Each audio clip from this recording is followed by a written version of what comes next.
Hello everyone, this is your friend Shinobi Nexus 2.0. Welcome back to the channel. Enjoy the fanfic. And let's begin. What if Naruto was chosen by the Shinogami and given Kaguya's power? Part 1.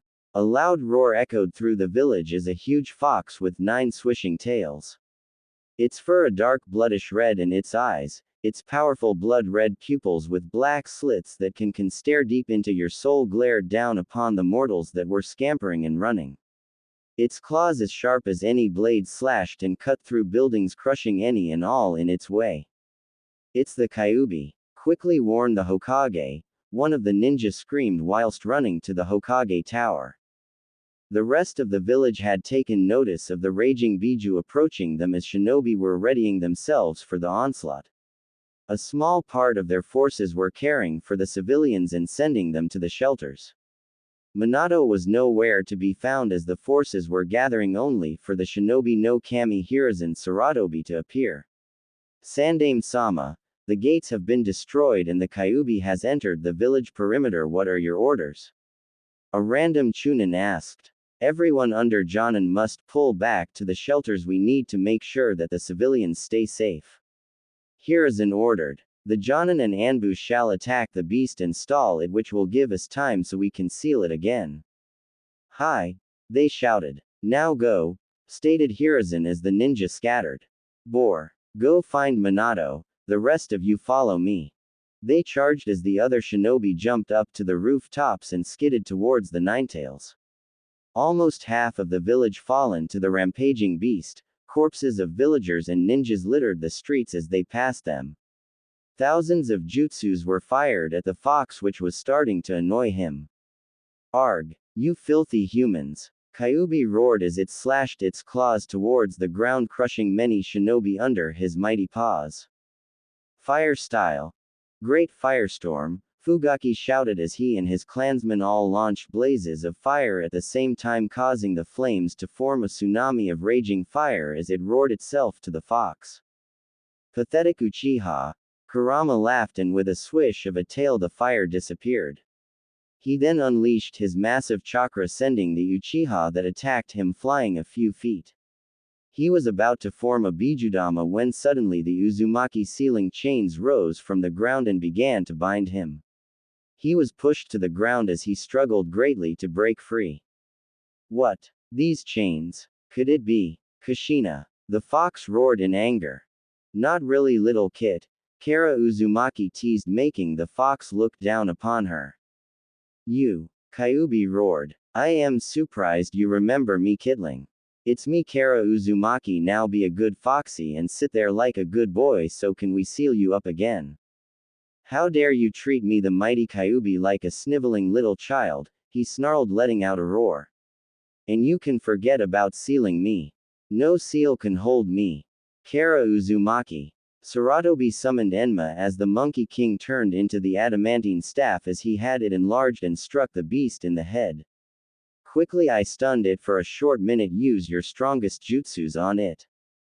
The shinobi nodded as they began to go through hand signs as they unleashed fire style, water style, earth style, even lightning style jutsus at the fox, causing a little damage. Hiruzen was about to use his jutsu when a flash of yellow appeared next to him. It was none other than Minato Namikaze, the Yondaime Hokage. "Minato, where have you been? Don't you know that we are being attacked by the Kyuubi?" Hiruzen demanded. "Your sister-in-law can barely hold on with their chakra chains." The Yondaime chuckled. "I was with my wife. She was having our children. I'm finally a father," he said before getting serious.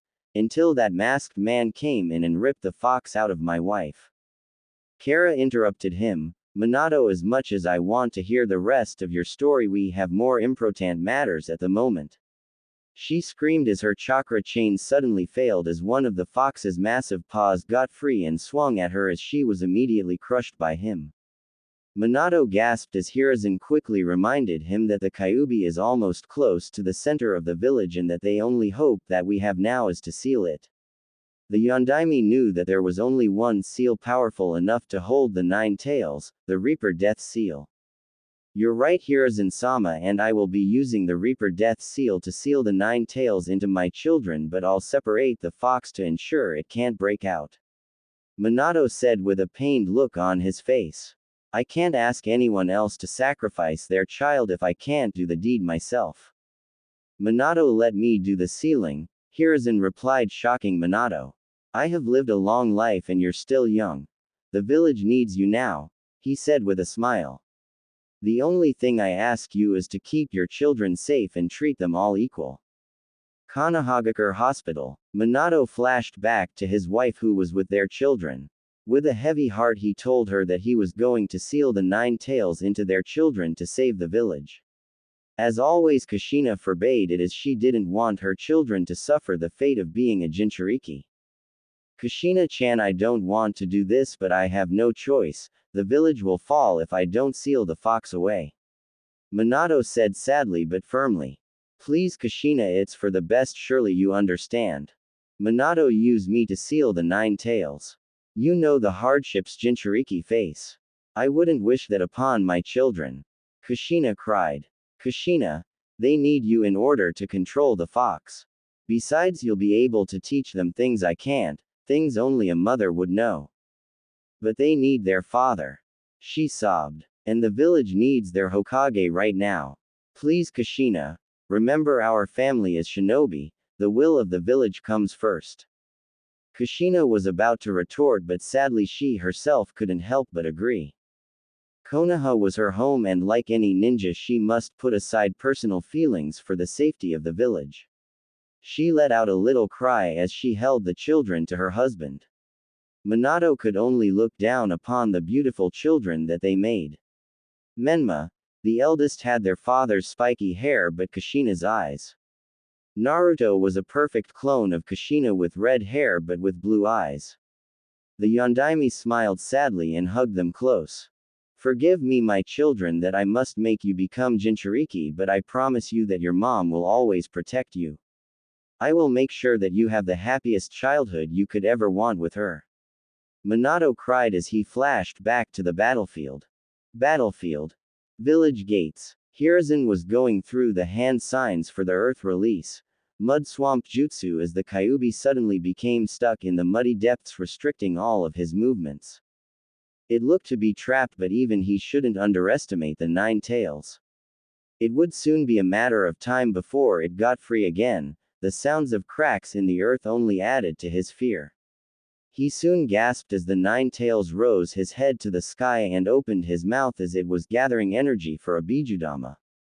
Damn it, if that thing finishes its attack the village is done for, Hiruzen said grimly. Suddenly a large poof of smoke appeared above the fox as Gambunta, the toad boss, landed on the fox, preventing it from launching its attack. I don't think so, Furball, Gambunta said. Damn you, Kyuubi roared. Now was the moment for Minato to begin the sealing, as he was about to begin the hand signs when he was stopped by the third Hokage. Minato, I said I would do the sealing. Remember, I am an old man and it's time for you to lead the young generation. Now hand me the children and I will seal the 9 tails into them. But Minato stopped him as he refused to let his predecessor sacrifice himself if he couldn't do it himself. Minato sighed as he performed the hand signs at a fast rate.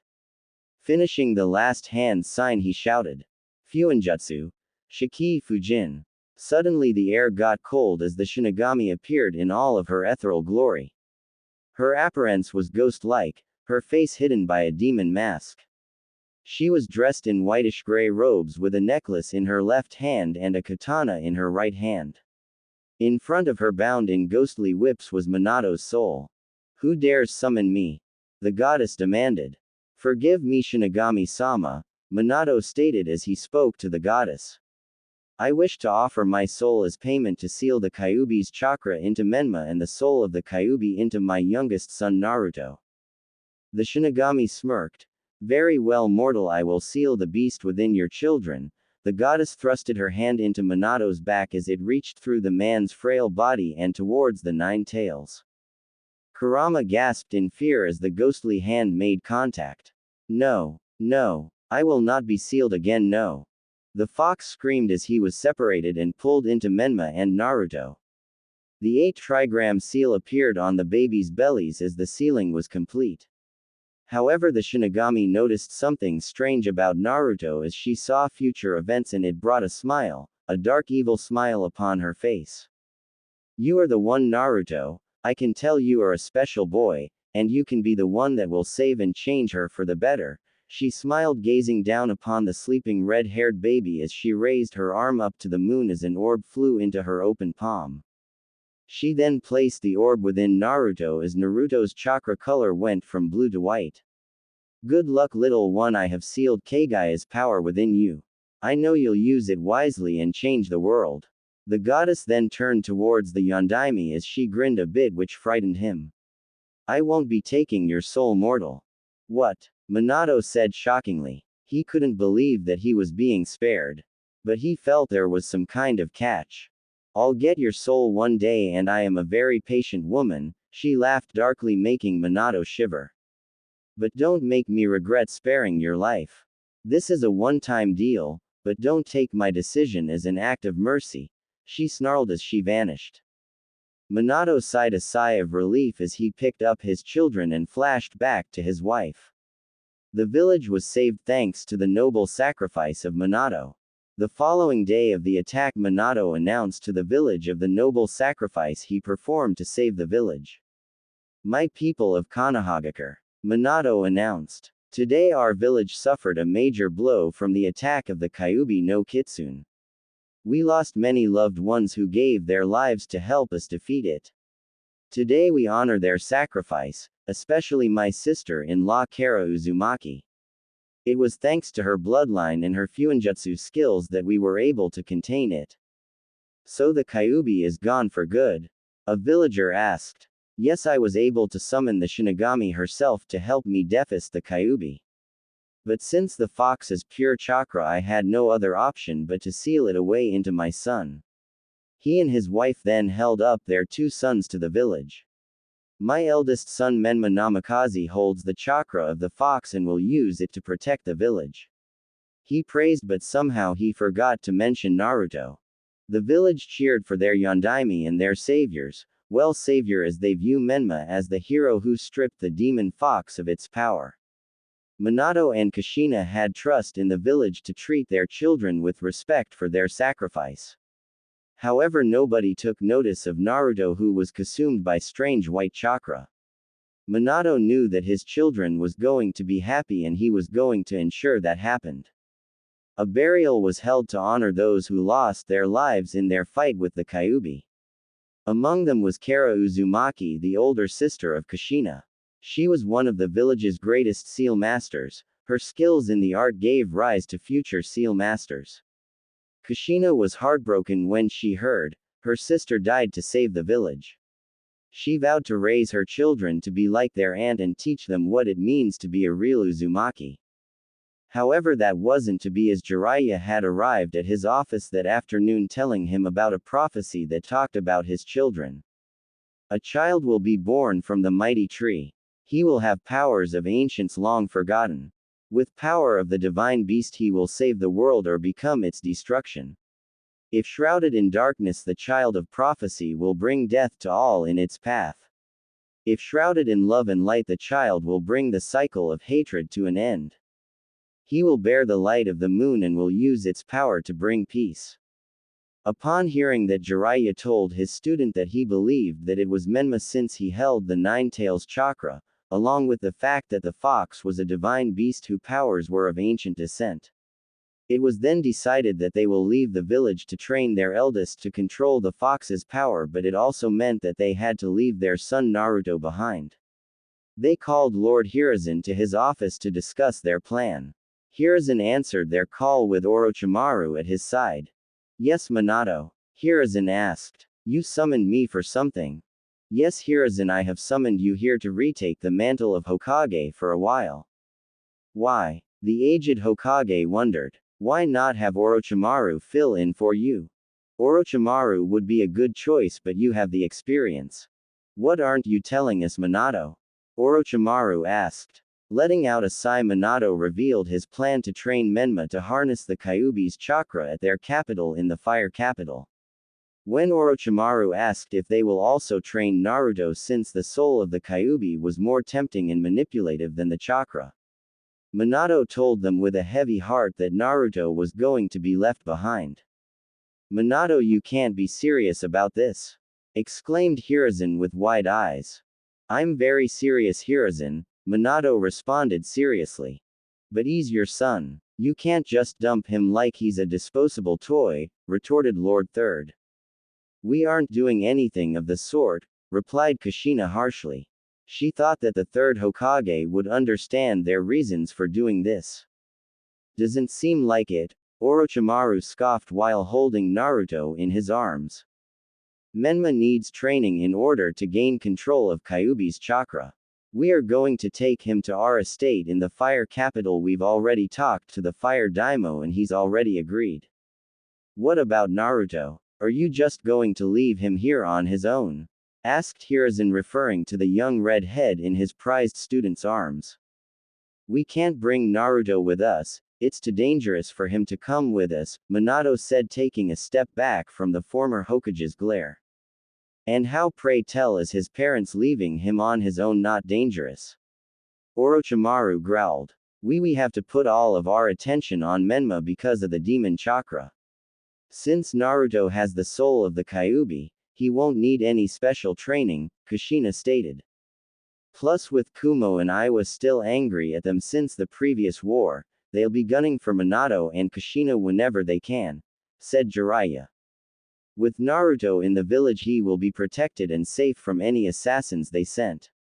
Plus, no one will know of his heritage."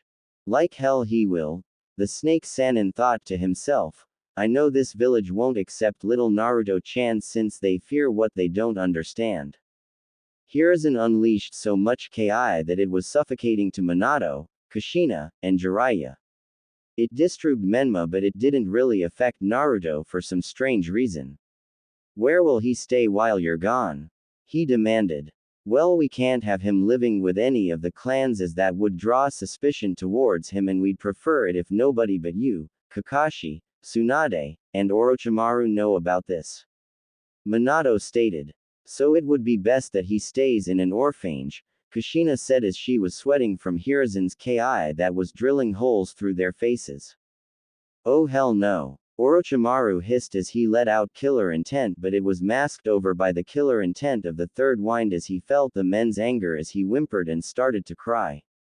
Orochimaru gasped as he realized that they were scaring little Naruto. "Oh Naruto, Uncle Snake is so sorry. We were just a little mad at your parents, we're sorry." "An orphanage? You want your little boy to grow up in an orphanage?" Hiruzen growled, not liking this one bit.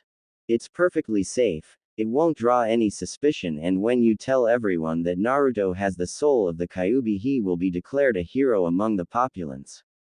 We'll train Menma, and until he turns 13 we will come back to be with Naruto," Minato said. Jiraiya nodded in agreement with his student. "I'll drop in here and now to check up on Naruto."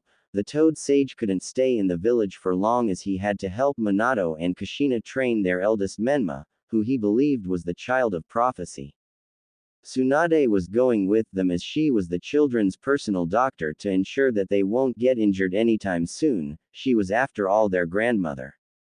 That's right, Tsunade had a one-night stand with a man named Hans Namikaze and ended up pregnant with Minato. She cared for her son like any mother would, and she was going to be there to take care of her grandchildren. Well, one of them. You've truly become a fool, Minato, to think that this plan of yours will work. I should have made the better decision and declared Orochimaru the fourth Hokage instead of you, Hiruzen said in disdain. Minato winced at those words, as did the others, as they never thought that they would hear those kind of words coming from Saratobi's mouth.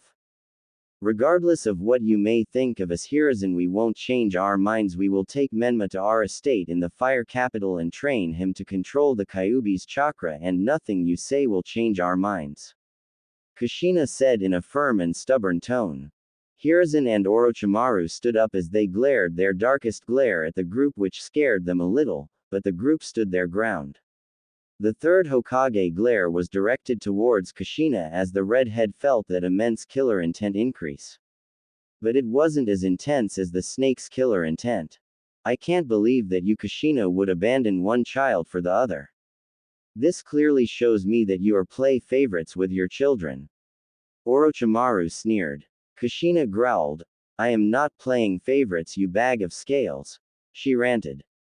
Yes, you are Kushina, you're leaving Naruto behind because he isn't a Kyuubi-powered child. However, this disproves one other thing, he growled. Really? And what does it prove, Orochimaru? Kushina replied. You're a blood traitor, he shouted, shocking them, especially Kushina. A true Uzumaki does not abandon family for any reason, especially for some prophecy told by an old toad. A true Uzumaki stands by their family, their whole family. And because you are choosing to favor Menma over Naruto, this shows and proves you are nothing more than a blood traitor. He roared as he stopped to catch his breath. You're treading on thin ice, Snake. Kushina is doing this for both of her sons. Her duty is to the world. Suan shouted. Her duty is to be a mother. Orochimaru retorted, glaring at Kushina. Your duty is to take care of both of your children. As I recall, you swore to your sister that you would raise both of your children to become like her.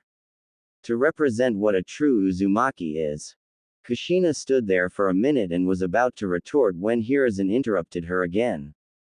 Get out, all of you. At this moment you have all lost my respect, especially you Kushina. I thought that after what Mito taught you about family you would take those to heart, but clearly you care more about the prophecy than your own son. Hiruzen stated.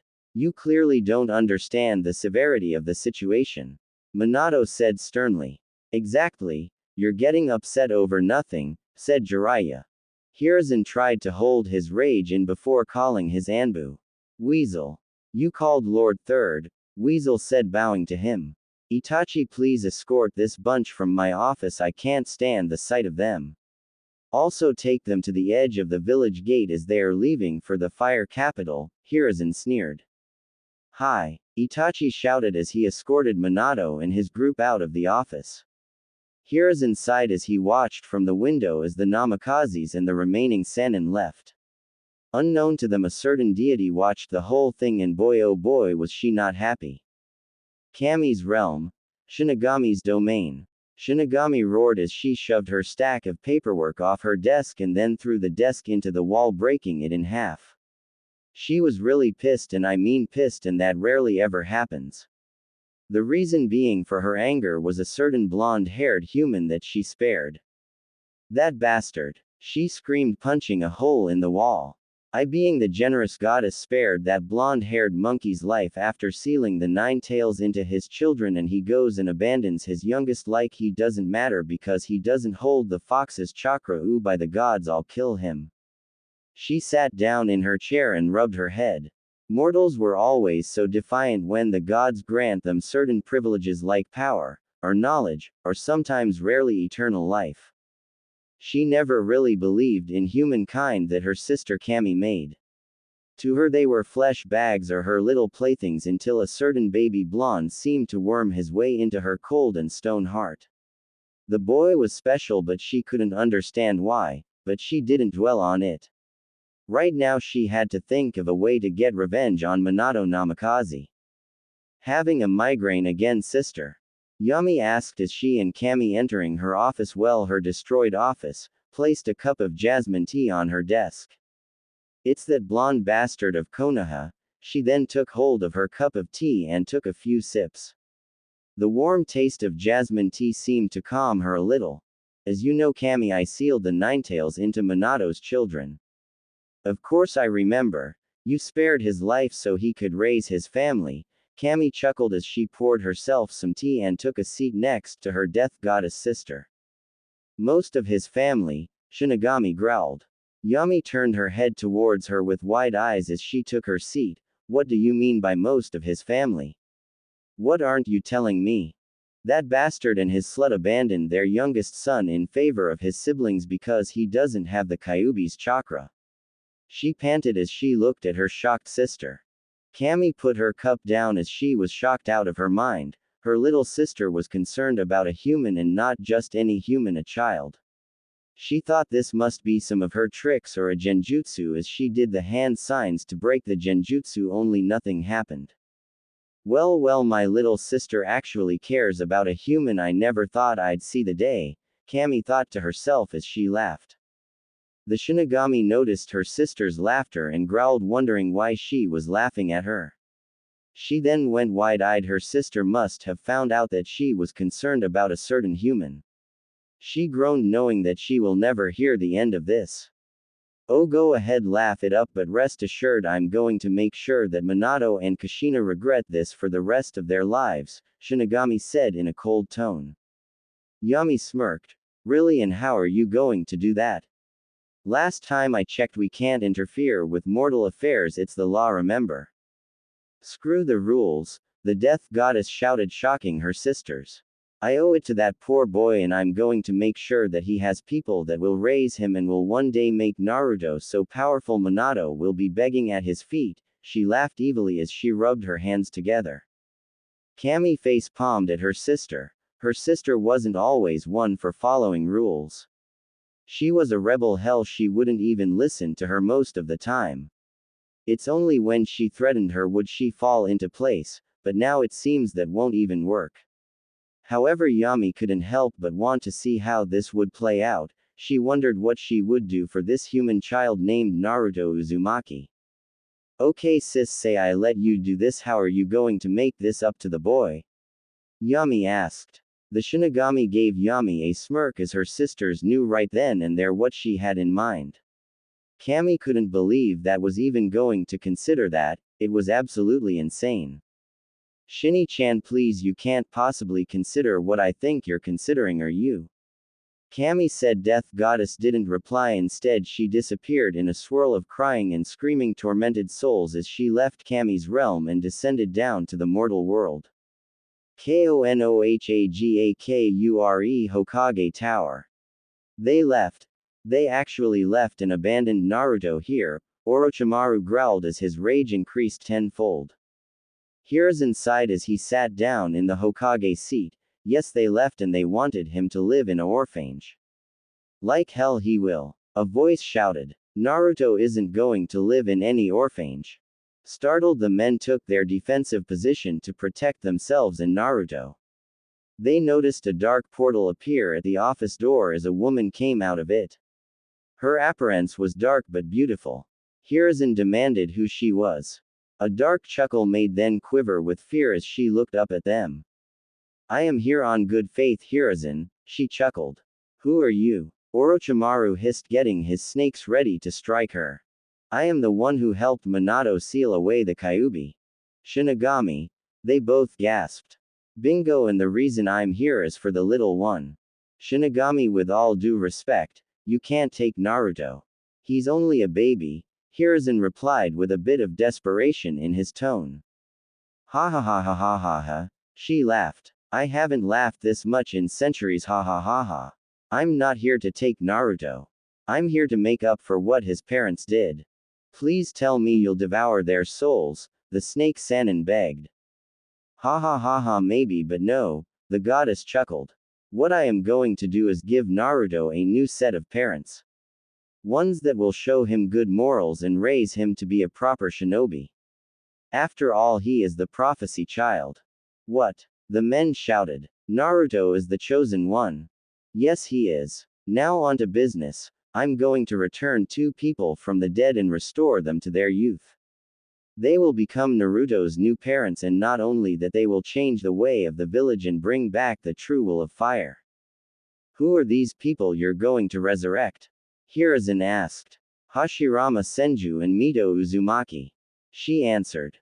Hiruzen froze in shock. The Shinigami was going to bring back the first Hokage of the Hidden Leaf and the greatest seal mistress in Konoha back to life. Many thoughts were blowing through his mind like a wild storm. He was debating on whether or not this was the answer. One part of him told him to leave his sensei and his wife to rest in peace as they did their job. But the other part of him believed that having Hashirama back would set the village back on the right path, plus Hiruzen could finally retire. After all, Hashirama died young, so he was sure he could handle being Hokage again. Plus, this would be a good upbringing for Naruto. I believe it's a good idea, said Orochimaru, shocking his sensei. What are you saying, Orochimaru?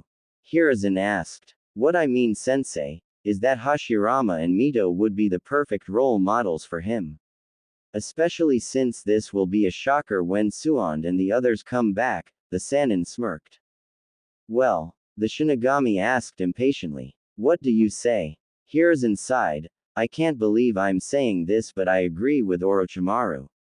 Having them back would greatly benefit not only the village, but Naruto as well. But may I ask Shinigami-sama, why are you doing this?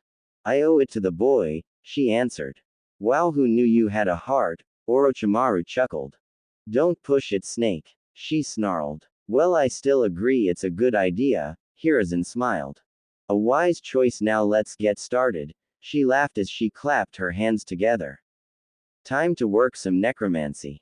She conjured up shadows as she gripped her scepter, and a large pentagram appeared on the floor. The floor broke apart as many souls were wailing from the underworld. The skies opened up as well as Hiruzen could see a blinding white light. I call to you from the land you were torn, return to the world from where you were born.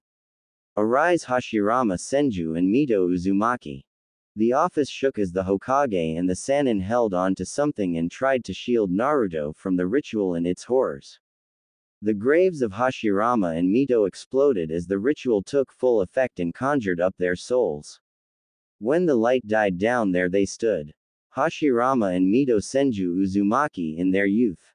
Huh, what's going on? Hashirama asked frantically. How are we back in Mito? He said, looking at his wife. You're young again. Mito looked herself over and looked into a nearby mirror and noticed her youthful appearance. She then looked back at her husband. So have you. But I don't understand, why are we back in the land of the living and in our youth? It's because of the Shinigami, Hiruzen said as they looked at him. Hiruzen, you're still the Hokage. Hashirama chuckled. Unfortunately, he sighed, smoking his pipe. Anyway, to answer your question, like my student said, the Shinigami herself brought you back. But why? Mito asked. Because of this special baby here, he said as Orochimaru introduced them to Naruto. This is Naruto Uzumaki Namikaze Senju, son of Minato Senju Namikaze, the Yondaime Hokage, and Kushina Uzumaki. Kushina. Well, so they finally tied the knot, Mito chuckled. Where are they? Well, that's the reason you were resurrected. You might want to sit down for this. Hiruzen said, motioning them to take a seat. They took their seat as Hiruzen explained the entire situation to them, from the Kyuubi attack to Minato and Kushina abandoning their youngest son so they could train their eldest child to control the Kyuubi's chakra. Upon finishing the story, Hiruzen got the response he was looking for. Hashirama was angry, no scratch, that pissed off at the disgraceful act committed by his great-grandson and granddaughter. But his anger wasn't even close to the rage Mito Senju was now radiating. Mito felt betrayed that Kushina would betray her teachings on family and what it meant to be an Uzumaki. To abandon one's own child was a sin to the Uzumaki clan, and those who committed this were greatly punished for it. Where are they now? Mito seethed. They are at the capital and won't be back till Naruto turns 13 years old. The snake replied. I see, she said coldly. May I hold him? She asked softly. Orochimaru nodded and placed Naruto in her arms. Mito and Hashirama could see many of the Senju and Uzumaki blood traits in him. From the Uzumaki red hair to the Senju chakra reserve and body structure. He was most certainly a powerful child, but what caught them off guard was the white chakra he had. Being a censor, Mito could see that he was going to be a powerful shinobi in the future. The Shinigami wants you to raise him as your own. Hiruzen said. Will you do it? Well, it's been a long time since we raised kids. I wouldn't mind raising one more, Mito smiled. I agree, Hashirama added. Perfect. Shinigami smiled, making everyone looking at her. I've already switched Minato and Kushina's DNA with yours and Mito's. Congrats, he's now biologically yours. Now if you'll excuse me, I got some souls to torture and lots of paperwork to do. She then vanished through the floor. Well, let me be the first to welcome you back, Sensei, Hiruzen smiled. And to take back the Hokage seat so I can retire. Hashirama chuckled as he agreed to take the seat back after he gets settled in with his wife and new son. Hiruzen got out the paperwork and filled it out. Mito and Hashirama renamed their son as Naruto Madara Uzumaki Senju, in honor of their old friend Madara Uchiha. After signing the documents, Hiruzen gave Hashirama the keys to the Senju compound. The Senju couple vanished from the office and took Naruto to his new home. The life of Naruto Senju begins. Hashirama and Mito arrived at the old Senju compound. It was just like they remembered it, a large complex with a main house, large gardens, training grounds, and beautiful forests. It brought back so many memories from the day Konohagakure was formed to the day they died. Looks like we're going to make new memories, Mito chuckled. Hashirama chuckled, kissing his wife's forehead. Let's get settled in. Heading into the compound, they reached the main house, which was a 4-story tall-like mansion with many rooms. It had a side building attached, which the Senju clan dojo, where future Senjus were trained before they attended the academy. Going inside the main hall was as grand as the architecture. The Senju compound was an ancient cultural building since the Great Wars. Though it's gone through many renovations over the years, it was still a sight to behold. They entered the living room, which was small with couches and other pieces of furniture. They could take in the fresh new scents as Hashirama sat down in his favorite armchair that was still there after all these years. Mito, darling, why don't you take Naruto up to his new bedroom? I'm sure the nursery is still there. Hashirama asked, leaning back into his chair. Ooh, Hashi, you always were a little lazy at home, but you were a fantastic husband, Mito chuckled, taking Naruto upstairs. Mito headed upstairs as she came to the nursery where her grandchildren Tsunade and Nawaki used to play and sleep when they were babies. She quickly lost her smile when she thought of Tsunade, who abandoned her youngest grandchild for her eldest one. She headed inside as the walls were painted to look like the forest. There were many child toys that she might have to replace with new and safer ones. She came to the crib that looked brand new. She guessed it must have been Minato's old crib. She looked down at her new child and smiled as the baby was sound asleep in her arms. Ooh, Naruto, you're going to love it here. Your father and I will make sure you grow up loved and strong. After all, we Uzumakis stick together and we always put family first. Naruto yawned as Mito placed him in his crib and placed the blanket over him. She gave him a kiss on his forehead and smiled down at him. She then hummed a little tune as she began to sing him a lullaby.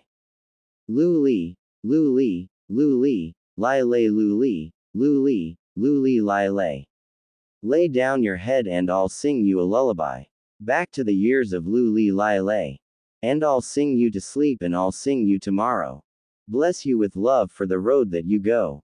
May you sail far to the far fields of fortune. With diamonds and pearls at your head and your feet. And may you need never to banish misfortune. May you find kindness in all that you meet. May there always be angels to watch over you. To guide you each step of the way. To guard you and keep you safe from all harm. Lu-li, lu-li, li-lay. May you bring love and may you bring happiness. Be loved in return to the end of your days. Now fall off to sleep. I'm not meaning to keep you. I'll just sit for a while and sing lu-li, li-lay. May there always be angels to watch over you. To guide you each step of the way. To guard you and keep you safe from all harm.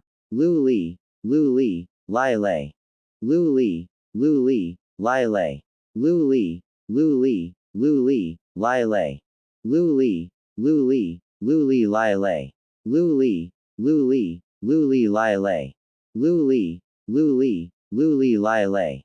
Lu-li, li-lay. She smiled as Naruto snored quietly as he looked so serene when he's fast asleep. Mito leaned down gently to kiss his forehead again. I love you, my son. she whispered before leaving the nursery to join her husband in the living room. How is Naruto? Hashirama asked Mito. Naruto is sleeping soundly, my dear. Mito smiled. Wonderful. Now that we've gotten settled in, it's time for me to greet Hiruzen to discuss the future of the village. According to the details supplied to him by his old student after they were resurrected, the civilian council had gotten out of hand. They meddled in the affairs of the shinobi which they had no say in. He should have listened to his brother and not given the civilian council some much leeway. Well, that all stops now. Will you accompany me, dear? Of course, Hashirama, just let me do one thing, Mito said, creating a blood clone. You stay here and guard Naruto, she ordered her clone. Of course, the clone replied. Hashirama took her hand as he shushined them to the Hokage's office. Kanahagakure Village Market District. Since the attack of the Kyuubi yesterday, many of the shinobi and civilians that suffered the traumatic experience of the attack were slowly trying to move forward. They suffered many casualties and losses, including loved ones. Reconstruction of the village was underway as the reparations of the northern and eastern district sector of the village that suffered the most damage was almost complete. Everyone moved on and licked the wounds except for a few. Among those few was Kakashi Hatake, Minato's only surviving student. Kakashi Hatake, the copycat ninja who copied over 1,000 jutsus, a man who many called a hardcore strong-hearted ninja, was now drinking his anger in sake at the local bar. The man couldn't let go of the hate he felt when he discovered that his own sensei Minato Namikaze was abandoning his youngest son for his Jinchuriki child. Not only that, but Kushina, who always spoke proudly on how family is important and always sticks together, would suddenly abandon her child for a prophecy. I mean, she's an Uzumaki, for crying out loud. It made him sick to his stomach, and don't even get him started on the Sannin. But he was happy that Orochimaru didn't go with them, at least the snake had brains and a heart. Hatake-san, the bartender asked. Don't you think you had enough? I'll tell when I have enough, Kakashi ranted. Another one. The bartender immediately refilled his glass as Kakashi gouged it down in a single gulp. Kakashi's friends watched him in disappointment but sorrow. They knew that Kakashi took Minato's leaving and abandonment of his son hard. After all, Kakashi looked up to and admired his sensei, but now he wouldn't even speak of him. Hokage Tower. Hokage's office. In the Hokage's tower, Hiruzen was stuck doing what all Kage fear the most: paperwork. That's right, paperwork, a Kage's worst nightmare. After the attack, he's gone through pile after pile after pile. Curse you, Minato, you leave the village but you don't give me the secret to defeat paperwork, he groaned as he scanned through the papers.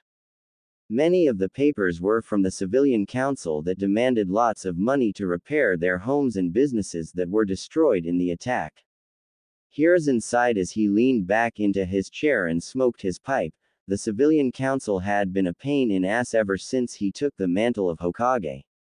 He still couldn't believe his sensei Hashirama gave them a say in shinobi affairs, which was a mistake as the civilians grew arrogant and began to abuse their authority. But he hoped when Hashirama retakes the mantle he will be able to set things straight. I'm getting too old for this, the professor said, smoking his pipe as he went over the reports of the damage. Bear, he yelled. Bear-masked Anbu knelt before him. Hi Sandame-sama, the Anbu stated. Give me the full situation report, the number of casualties of both civilians and shinobi. Hiruzen ordered. Hokage-sama, shinobi casualties have estimated to 1,000 shinobi along with 150 Anbu dead, and the number is still rising. We haven't cleared all of the debris of the northern and eastern sector, so we aren't really sure. However, the civilian casualties have reached to 1,500 dead and many in critical condition. Bear finished. Very well, thank you for the report, Bear. You are dismissed. Leave the report here on my desk and return to your duties. Hiruzen commanded. With your leave, Hokage-sama, said Bear as he flickered away. Arg. Just when I'm finally ready to retire, Kami herself decides to it up, and now I have to deal with more paperwork, he groaned as rubbed his temples. Why does Kami hates me? After 10 minutes Hiruzen had finally finished up the remaining paperwork that was the death of him for years. He was glad to finally be rid of it. The only thing left to do now was to make his sensei the new Hokage and finally retire to live out the remainder of his years as he wants. He got up from his seat and cleaned off his desk, and started to smoke his pipe when Hashirama appeared. Still smoking Hiruzen, those things can kill you, you know, Hashirama chuckled. When you're as old as I am, sensei, you realize that sometimes a smoke can make any stressful day a relief. He sighed, taking a puff. So I take it you're ready to retire for the day? Hashirama asked him. Yes, sensei, he groaned. Now I can finally retire. Lord Third took off his hat and robes and presented them to Hashirama. Lord First took them with great pride like he did over 100 years ago. Placing the robes on, he straightened and tightened the knots. He then placed the hat atop his head as Hiruzen welcomed him back as the Hokage. Mito also congratulated her husband. A knock at the door as an Anbu spoke from outside the office. Lord Third, the council has requested your presence, the Anbu dear said. Tell them I'll be right there, Hiruzen replied, waiting till the Anbu left. Well, sensei, it's time to reveal your existence to the council. Indeed, it's also time for the village to go through drastic changes. Hashirama stated coldly. Lord Third and Lady Mito nodded as they left the office and followed Hashirama to the council chambers to discuss the future of the leaf and to knock some people down a peg. Council chambers. Hiruzen and company stood before the door that led to the council meeting. Lord Third had been notified that everyone else had already arrived. But as he stood before it, he couldn't help but feel a slight unsettled, as if something big was going to conspire. Boy, oh boy, was he in for a surprise. He could already hear soft chatter and discussions going on. Praying to the gods that were listening, he pushed open the door and swept into the room. Lord Third took his seat at the head of the table and then surveyed the council. The council was split into three parts: the Shinobi Council, which consisted of the clan heads of the Hyuga, Aburame, Inuzuka, Akamichi, Nara, Kurama, Uchiha, Saratobi, and the Nara clan minus the Senju, Uzumaki, and Namikaze seats that were still empty. But not for long. The Civilian Council that handles civilian and financial affairs like stocks and trades, and finally the Elder Council, which consisted of the Hokage's advisors Homura, Kaharu, and the old war hawk Danzo. Order! I call this meeting to order, shouted Hiruzen. Hokage-sama, where is Minato? Hiashi asked. Shouldn't he be here? Following his battle with the Kyuubi, Minato managed to defeat the beast with a SS rank Fuinjutsu called the Shiki Fujin. With it he was able to summon the goddess of death herself and had sealed the Ninetales away into his children Menma and Naruto, the Hokage explained. Menma holds the fox's chakra while Naruto contains the soul. The Civilian Council immediately called for the death of the youngest Namikaze, for they believed he was the Ninetales in human form. Hashirama and Mito, who were outside of the chambers, were furious but kept their cool. They didn't want to give themselves away just yet. Silence, Hiruzen shouted. Hokage-sama, we must kill the demon. A civilian shouted. We must kill it while it's still weak in human form. I'll show you a demon, Hashirama whispered, getting his kunai ready till Mito stopped him. Mito gave Hashirama a look that said, don't act rashly, wait for the right moment. Hashirama groaned before putting away his kunai. Naruto is what keeps the demon from escaping and killing us all. Hiruzen shouted to the fat merchant civilian. Homura cleared his throat. May I suggest that handing the Jinchuriki over to the council, we can train them to control the power of the tailed beast. I will train them to be strong and loyal ninjas of the leaf. Hiruzen groaned. The answer is no. Besides, Minato and Kushina left for the fire capital. Unfortunately, they decided to only take Menma and left Naruto behind. What? The clan heads screamed. Good, maybe they will train their son to kill the demon with the very power that they stripped from him. Another civilian shouted. Enough! Mebuki Haruno screeched. This boy Naruto is as much a victim as we are. Everyone was shocked that Mebuki Haruno, the head of the civilian council, would defend the boy. Hiruzen was most shocked since her husband Seiko Haruno was a demon hater and was killed in the Kyuubi attack. Mebuki Haruno, how could you defend the demon who killed your husband? A wealthy civilian asked. I'm not defending the demon, I'm defending the boy who imprisoned it, she harshly replied. Why would Minato, especially Kushina, leave their youngest pup and take their other pup with them? It doesn't make sense, Sume said coldly. I never thought my teammate could do such a thing, Hiyashi shouted. Such a drag, but I have to agree with them, Hokage-sama. It sounds to me that Minato preferred the kid with the fox's chakra, am I right? Shikaku asked lazily. Leave it to Nara to figure things out quickly. Hiruzen's sweat dropped. You hit the nail on the head, Shikaku. Kushina stated that Menma needed to control the Kyuubi's chakra and that Naruto just wasn't that important. The Shinobi Council was in an uproar at the complete disregard that their once beloved Yondaime and Red Hot Halberano had towards their youngest son. Questions were soon asked about what will happen to the boy. Many of the clans offered to take him in. The first one to volunteer was Fugaku, who secretly wanted a weapon to increase the power of the clan. Next was Hiyashi, who was ashamed of his former best friend and thought taking the boy in not for Minato or Kushina but to give the boy a caring, loving home. Sume wanted to take care of the child as she can relate to him since she herself comes from a clan that was once feared and demonized due to their wolf-like features and powerful techniques.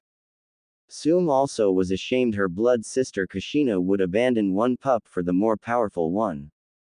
She thought the redhead was an Uzumaki, a clan that was known to put family above all else, but clearly she was wrong. The Shika Cho Ino trio couldn't take care of the child since they have their hands full with kids of their own, plus with the fact that Nara men would complain as always, and clearly they didn't want Naruto to be lazy. The Yamanaka were out of the question since Yamanaka males were always busy with barely enough time to spend with their kids, leaving it to their wives, and Naruto needs to have a father that dedicates their lives to both their jobs and their kids equally. Finally, the Akamichis tend to overfeed their kids, and I don't think they would want a fat Naruto. The Aburame was clearly out of the question since who would want bugs living in their bodies? Hiruzen sighed as he silenced them with a small amount of ki. Now that I have your attention, I understand that you all wish to take care of the boy. Unfortunately, that won't be happening. You see, the Shinogami who sealed the Kyuubi away left us a little present. Kaharu spoke up first. Hiruzen, what are you talking about? I'll let our guests explain. Hiruzen smiled as he motioned the couple inside. The council gasped as silence filled the room. Everyone could only stare and not even say a word. There standing before them was the first Hokage, Hashirama Senju and Mito Uzumaki. The Shinobi clan head stood in awe and respect of one of the village's founders. However, the advisors were not convinced and believed it to be a trick. Hiruzen, what trickery is this? You dare defile our sensei memory by using the Edo Tensei to bring him back to the land of the living. Kaharu shouted. Silence your mouth, insolent pups. Hashirama shouted. This is not my brother's jutsu. The Shinigami has brought my wife and I back to the land of the living. Why would the goddess of death bring you back? Shikaku Nara asked. Unless there was a good reason. Mito was the one who spoke up to answer the Nara. Yes, Lord Nara, you see, the Shinigami is angered for Minato breaking his promise to her. After Minato abandoned Naruto here without a second thought, it was decided that we would return to the mortal plane and raise Naruto as our own. What? Everyone shouted. Indeed, the Shinigami replaced Naruto's blood and DNA with my own and my wife's. Naruto is biologically ours now, and we shall thrive where Minato had failed. I will also retake the mantle of Hokage. After all, I think we all agree it's time for Hiruzen to step down so he can enjoy his golden years. That is true, Sensei. Hiruzen agreed until he let out a huge smile. This is a grand occasion. Now Lord First can keep the demon in check and keep it weak. A civilian cheered. The demon will be bowing at our feet. The civilians' rejoicing was cut short when a spike of wood sprang from the floor and pierced through the man's neck, killing him. Hokage-sama, a civilian council member shouted. The next person who calls my son a demon, their lives are next, Hashirama screamed angrily. Now since I'm Naruto's father and the eldest Senju male, then by clan law I'm the clan head, and my wife shall be the Uzumaki clan head since she's the eldest Uzumaki, considering Kushina broke her vow to the clan and hasn't been active in her duties as clan head. My husband is right and you all know it too, plus Minato never took the mantle of Senju clan head since he's the Namikaze clan head, so therefore by the law the clan head position is passed to the eldest Senju, Mito stated. Well sensei, since you're going to retake the mantle of Hokage, which is a wonderful. Let me be the first to welcome you back. This will keep our enemies off our back and we will be able to rebuild a bit faster, said Danzo, getting a nod from Hashirama. If there is nothing else to discuss, then I hereby dismiss this meeting. Hiruzen stated.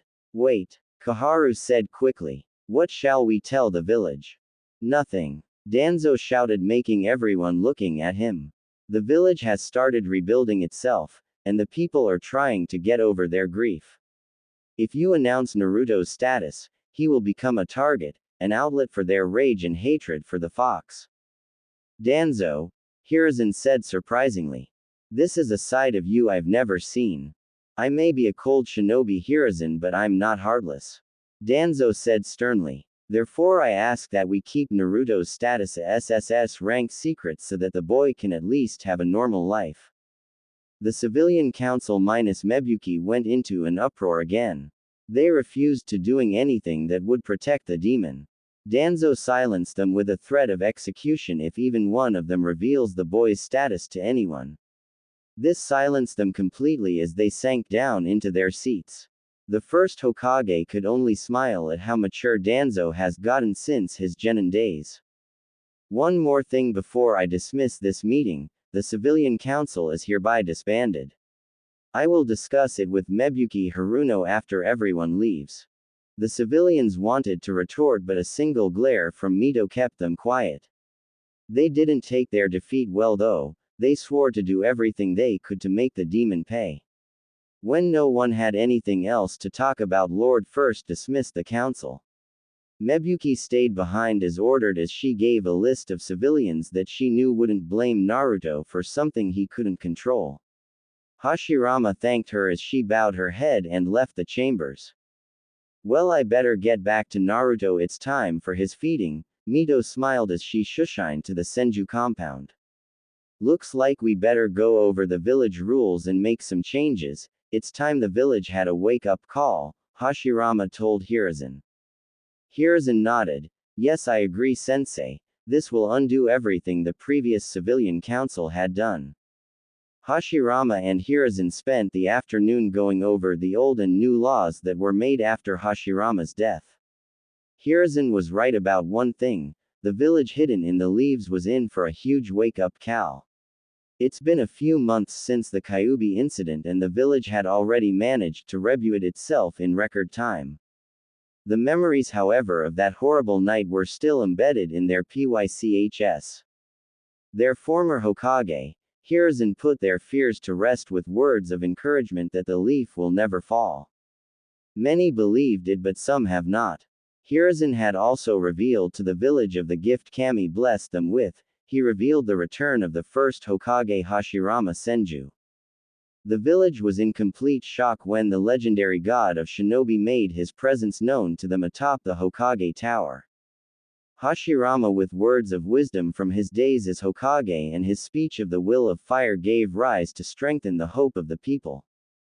The village cheered out his name as Hashirama retook the hat and robes from Hiruzen. After taking the robes, Hashirama, who nodded to his student, turned to address the village and revealed that Minato left the village after the Nine Tails attack was over. Horror filled the audience as he told them how he just left the village to train his son Menma to control the Kyuubi's chakra while leaving the village to rebuild without its leader. Anger and harsh words spread as the villagers demanded the return of the Yondaime for his desertion. Hashirama put them to rest and promised them that Minato will pay for his crimes. Kakashi approached the Shadaime and asked if they could be allowed one piece of revenge no matter how small. You're Kakashi Hatake, Minato's prized student, what do you have in mind? Hashirama asked. Kakashi Hatake walked past him and stood before the Hokage mountain and pointed to Minato's stone face. Minato deserted us, he abandoned his child because of a prophecy, he left us when we were still rebuilding. He believed a prophecy was more important than taking care of our village, Kakashi scoffed. Kakashi, thought Kurenai and Might Guy. I suggest we take the stone face down. Kakashi said, shocking everyone. If Minato believed we were not good enough because of a prophecy, then he doesn't deserve to be Hokage. Hashirama looked at Hiruzen. Hiruzen, Kakashi has a point. You once said, those who desert their comrades are trash, but those who desert the village are unforgivable. Minato chose to leave after the village was rebuilding itself. He made his choice. You have a point, Hashirama said before looking at the village. Do as you see fit. The villagers cheered as chains were thrown and hooked into the stone face. The villagers grunted as they started to pull on the chains. The weight from the stone was strong, but their anger was stronger. Arg! They shouted as the stone in the mountain started to crack and slowly break. Chidori. Kakashi said. He plunged his lightning blade through the Hokage's stone head forehead. The strain from the chains and the Chidori was too much as the stone broke apart as the villagers pulled one final time. The stone face broke from the mountain as it came crashing down. The stone face hit the ground as it broke apart upon impact as the villagers cheered. Hashirama was shocked but proud of the villagers' dedication and loyalty to the village. The following afternoon the village was being rebuilt with the thousands upon thousands of fresh wood Hashirama gave them with his Mokuden. The money that the Senju and Uzumaki clan had were then shared among the people to help them get back to their lives. 20% of their clan's fortunes were given to rebuild the village itself, while another 10% were given to the civilians for their stores, businesses, and homes that were destroyed. The village's reconstruction was going perfectly with the supplies Lord Shadaime had given them. Meanwhile, back in his office, Hashirama was going through the paperwork, a Hokage's nightmare. But Hashirama chuckled as he knew the secret to defeat paperwork, and that was shadow clones. His assistant Mebuki Haruno was helping with the minor things in the village such as financial and other small problems. She was a great help to him. Hokage-sama, his secretary, a middle-aged woman said entering his office. Rava, what can I do for you? Pardon the interruption, Lord Hashirama, a letter arrived for you, sir. She said, handing him the letter. When he took it, he saw on the back the Namikaze clan symbol. It was from Minato and Kushina. Gripping the letter in his hands, he tried to keep his anger in check before taking a deep breath. Thank you, Rava, that will be all. Hi, she said, leaving the office. Hashirama growled softly, still glaring at the letter. Should he open it? Or should he just cast it away like Minato cast away Naruto? Mebuki noticed how stressed the Hokage was and wondered if it had something to do with the letter. Approaching him, she asked if he was alright. Yes, Mebuki-san, I'm fine. Are you sure, Lord Hokage? You seemed really stressed. No, it's nothing, I'm okay. Very well, if you sure, she said before going back to her duties. Sighing in relief, Hashirama slowly began to open the envelope. He decided he should at least read what Minato had to say, no matter how bad the excuses he would make be. Taking out the paper, he unfolded the letter and began to read.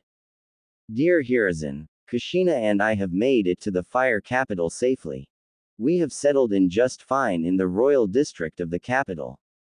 It feels good to be back home where my ancestors lived. I'm looking forward to teaching Menma about his ancestors and all the techniques of the clan. Kushina been going on about how Menma will take after her clan more than mine. But enough about that. How's Naruto doing? We haven't received any letter from you since we arrived. I can only guess you're still angry at us for leaving Naruto behind. But like I said, Hiruzen, we need to train Menma to control the chakra, and having the boys together would allow the soul to regain its stolen chakra. It's best they grow apart so they will both be safe. Trust me, Hiruzen, this is for the best, you'll see. But putting that aside, how is my son? Is he being spoiled by the villagers due to his new hero status? Oh, Kushina wanted to write to you as well. Hiruzen, this is Kushina, still upset about my choice, I see. See reason for once, old man, I'm doing this for both of my boys. I love them both, and having Naruto here will just endanger him if the soul is anywhere near its chakra. You can hate me all you want, old man, but I will not risk both my children's lives if the Kyuubi regains its chakra. I hope you raised Naruto with good morals, because I won't have him becoming a spoiled brat when we come to reclaim him. I hope you didn't make Naruto believe we abandoned him for his brother, because if you did, Hiruzen, you're going to be a very sorry old man. Also, I don't want Orochimaru influencing my baby with his newfound hatred for me and my husband. The prophecy is very important, and Naruto will be trained when we come to claim him to support his brother. Menma will become the next head of the Senju and Uzumaki clans, and Naruto at best will be a branch member. Naruto will be trained in minor ninjutsu and mostly taijutsu as a support ninja, and will help his brother fulfill the prophecy.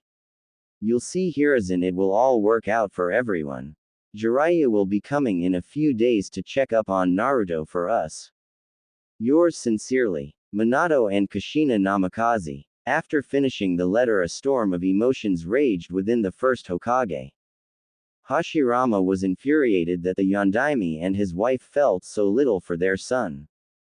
They believed him to be a weak support ninja to aid his elder brother in fulfilling a prophecy which, he might add, isn't even set in stone. After all, prophecies constantly change, and in Hashirama's opinion, prophecies don't foretell a person's fate. To him, a shinobi makes his or her own fate. He then tore up the letter in anger and tossed its scraps in the garbage. He then grabbed a piece of paper and a pen and began to write his own reply. He put every amount of emotion into his response and then had it sealed. Mebuki, he shouted. Yes, sir, she replied. Take this letter and give it to the Postal Ninja Division. I want this letter sent to the Yondaime Hokage in the Fire Capital immediately. He said coldly. Mebuki, feeling the coldness emitting from him, nodded and rushed out of the office to have the letter delivered. After she left, Hashirama vanished from his seat after finishing all of his paperwork. Uzumaki Senju Compound. Hokage's monument. Mito Uzumaki was in the kitchen dressed in a long light green dress skirt and a blue t-shirt that tightened against her chest, showing some cleavage. She wore a pink apron that says, "Insult my cooking, I'll kill you," on it as she hummed a little tune, getting lunch ready for her family. She was cooking some delicious miso ramen with a side of bread and vegetables. She wanted her kids to be healthy and well-nourished. Mito-san, and voice rang out. Oh, Itachi. Mito smiled, turning around to look at the Uchiha. Itachi was helping her out with Naruto for the day, as the Uchiha heir had taken care of her son while she was doing the house chores and working at the hospital. Itachi walked towards her carrying Naruto in his arms. Naruto Uzumaki Senju, the pride of the clans, he was a beautiful clone of his parents. His baby fat skin trimmed to a soft pale tan that resembled his mother's. His hair was blood red like his mother, and his eyes were a dark brown like his daddy. He was a mini male version of Mito. He was the shining light in not only her life, but also the village's. Is Hashirama coming home soon? Itachi asked. Yes, he will be home soon, Mito replied. I thank you again, Itachi, for helping me these past few days. Glad to help, Mito-sama. I think I might become Naruto's favorite babysitter. Mito got the lunch ready when her husband entered the room with a smile on his face. He greeted his wife with a kiss on the cheek as he smelled the ramen that was cooking. He also noticed her famous dumplings that she always made. He tried sneaking his hand over to grab one, only for a ladle to smack his hand. he yelped, rubbing his hand as his wife gave him a stern but happy smile. Hashirama, we don't eat dumplings till after lunchtime, she said, smiling. Hashirama grumbled, troublesome wife, so mean. Not even one, he asked. No, Hashirama, no snacks before lunch, Mito yelled. Hashirama sulked in his seat as Mito sighed with a smile. You're hopeless, Mito chuckled. Uzumaki women are so mean, he grumbled. I heard that, Mito smirked. Hashirama sighed with a small laugh. Well, how's my favorite family? We are doing fine, said Mito. Itachi was a good help as well. Yes, Itachi Uchiha, a prodigy similar to Madara. I heard you completed your mission in record time yesterday, Hashirama praised. Well, when I reached the border, my team were greeted with hostility from Iwa. Apparently they heard about you coming back from someone from the Leaf and attacked us. Luckily we killed about 200 out of 250 Iwa ninja thanks to my Sharingan and Kakashi's Chidori. Hashirama sighed as let out a groan at the info. Conflict no matter what the era. After lunch, Hashirama, we are going to the festival, Mito reminded him. Now let's sit down and eat. I don't want all of my hard work on this meal spoiled, okay? Hi, he said as everyone began to eat. Itachi, care to join us? Thank you, Lord Hokage. After the delicious lunch and all the dishes were clean thanks to Itachi and his shadow clones. Soon Itachi left to greet his family while Mito and Hashirama getting dressed to get ready for the spirit festival to honor the shinobi who lost their lives for the village. Hashirama dressed himself in a black kimono with red satin, while Mito dressed in royal kimono with white satin tied around the waist.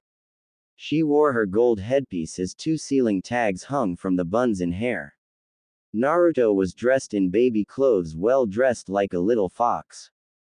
Alright, let's get going. The festival won't start without us present, Hashirama smiled. They left the compound and met with their fellow friends that awaited them at the complex gates. They bowed their heads to their clan heads as they greeted them. The entire family soon left to join in the festivities.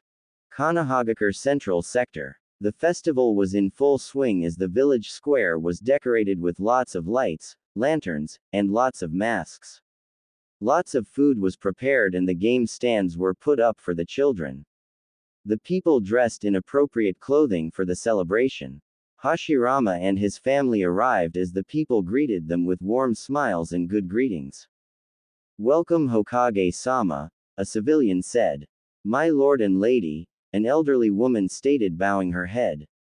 The Hokage smiled. Hello my friends, I trust things are well, he asked, getting a nod from the festival committee, which made up of 130 civilians, and 300 shinobi and retired shinobi. A young woman walked up to the family presenting him with a plate of fresh dango which he accepted. It was so delicious as he gave her a thumbs up on it, making her happy. Lord Hashirama, a voice rang out. The family smiled as they noticed it was Makoto Uchiha and her family. Fugaku greeted them with a firm nod which they returned. The Uchiha clan head and Hashirama weren't friends but remained civil each other. Fugaku was still all about having Naruto as a weapon, but after fighting Mito Uzumaki, who gave him such a tongue lashing, she gave him such a beating, Fugaku turned over a new leaf, although he was still the cold clan head we all know and love.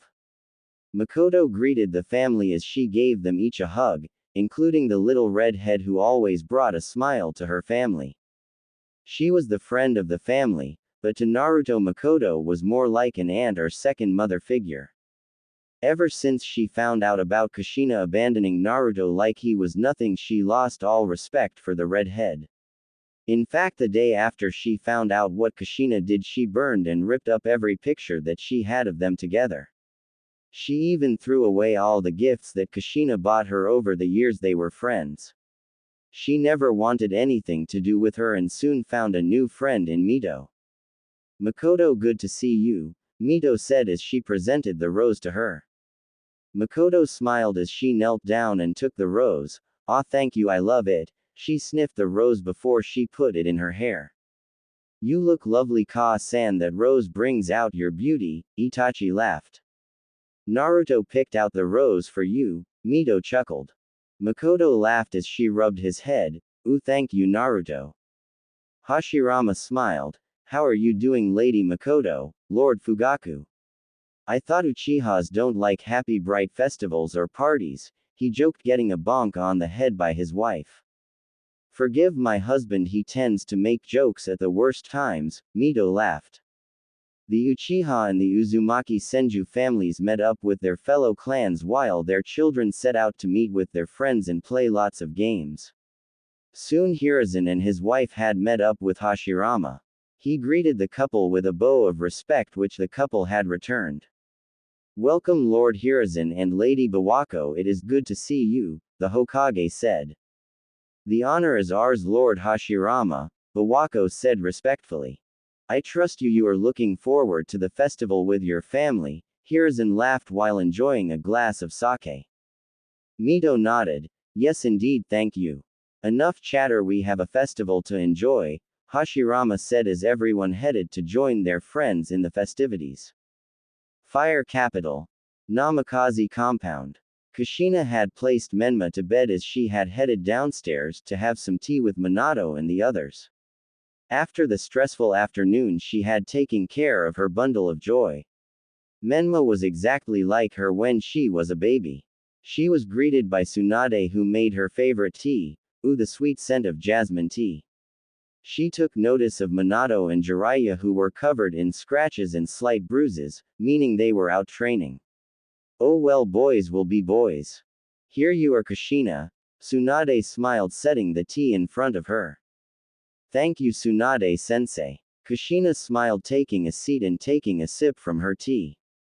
Sounds like you had quite the afternoon with Menma. Tsunade laughed. Yeah, he was a handful, but I can handle it. He's more like me every day. Yeah, I remember all the sleepless nights I had, Minato joked. That's why I'm the mother, darling, I'm the more mature parent. Kushina smirked. Hey, speaking of babies, have you heard from Sarutobi-sensei?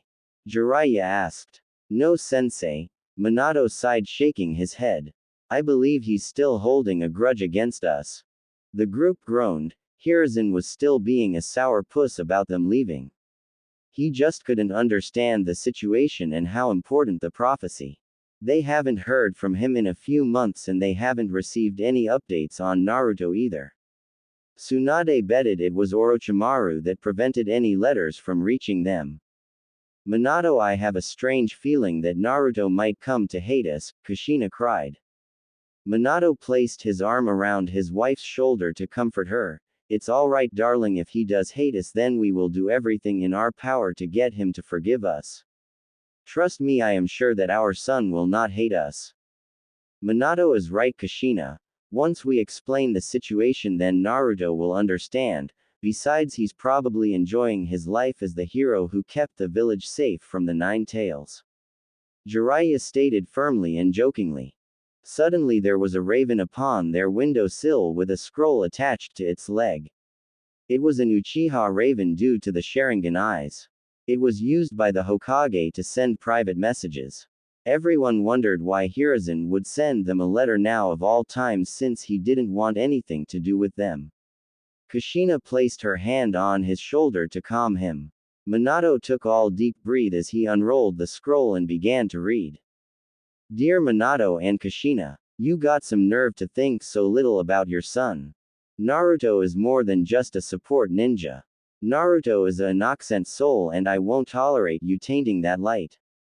Also, I'm not Hiruzen, I'm the new Hokage who replaced your sorry ass. I've also placed Naruto under mine and my wife's care.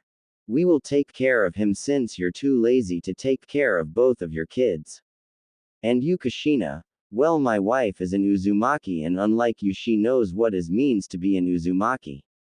You, Tsunade, I am ashamed of you, to think you'd sink this low, you disgust me, you better hope I don't get my hands on you.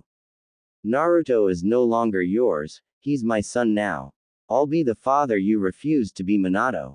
See you in 13 years, Yondaime, because believe me, Minato, you won't be getting a warm welcome.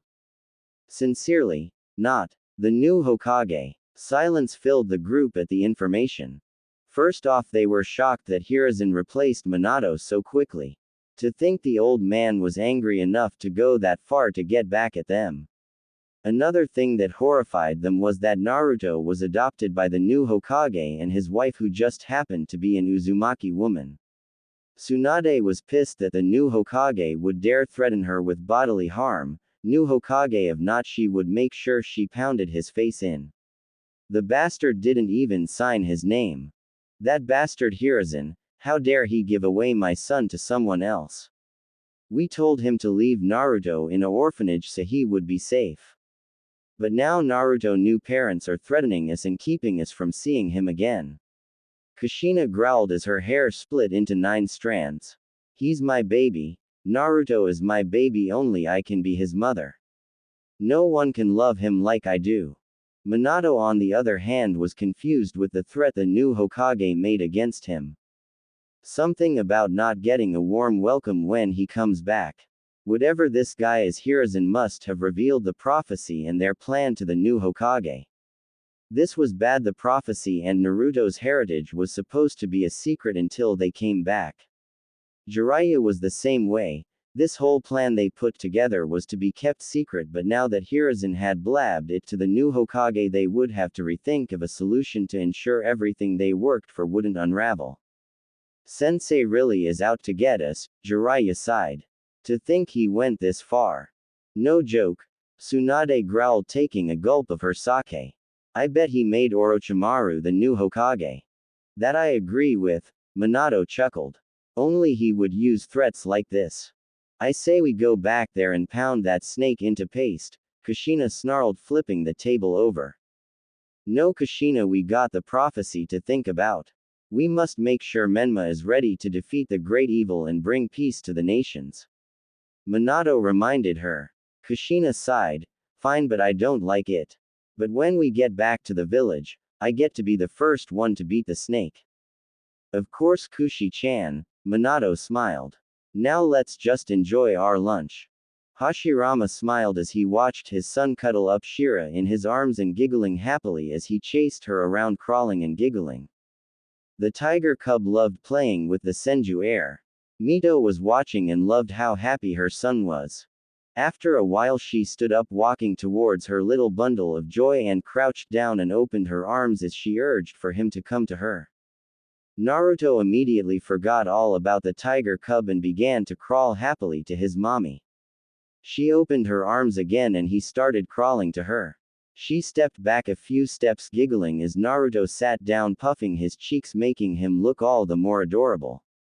Kakashi sat to the side as he watched the mother-son duo playing. He saw Lady Mito teasing the boy and laughed as he saw Naruto puffing his cheeks at her teasing. He saw that he never cried no matter how much she teased him. The most that she could get out of him was puffing of his cheeks. Opening her arms again and saw Naruto put his hands to the ground and stood up with shaking legs as he took a step towards her and her eyes widened. Hashirama smiled as he got to his feet and got out the camera as he saw Naruto take his first step. Mito's eyes watered as she saw him take his first step, and she saw him take another and saw he was watching her sadly and was confused but urged for him to come to her. Come on, Naru-chan, just a bit more. Come to Ka-chan, she said through a sob. Naruto took 5 steps and stumbled as she grabbed her in his arms before he fell down and saw him gazing at her curiously. He put his little hand on her cheek and wiped the tear away. Oh God, Naru-chan, you walked so far on your first time. Oh my boy, I love you so much. She whispered and he snuggled in her arms, making her smile. She gazed into his eyes that always drew her to him as she kissed him on the nose as he scrunched his face a bit, and she giggled.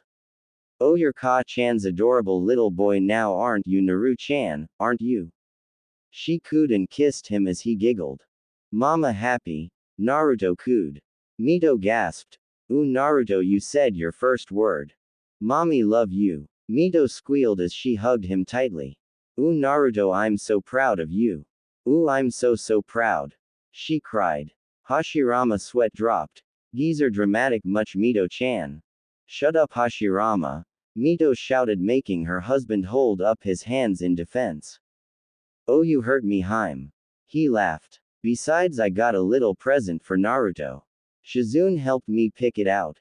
He asked and pulled out a small wrapped bundle and handed it to her as she saw was a little nine-tailed fox pajamas with some stuffed animals. Ooh, Naruto, look, Mito said, showing Naruto his presents. Naruto cooed and reached into the box and pulled out a big tiger plush. He giggled happily and cuddled it. Mito smiled as she picked him up and headed to the porch for a drink with her husband. They had hot chocolate and enjoyed the serene silence until an Anbu appeared. Lord Hashirama, Jiraiya was spotted outside of the main gate.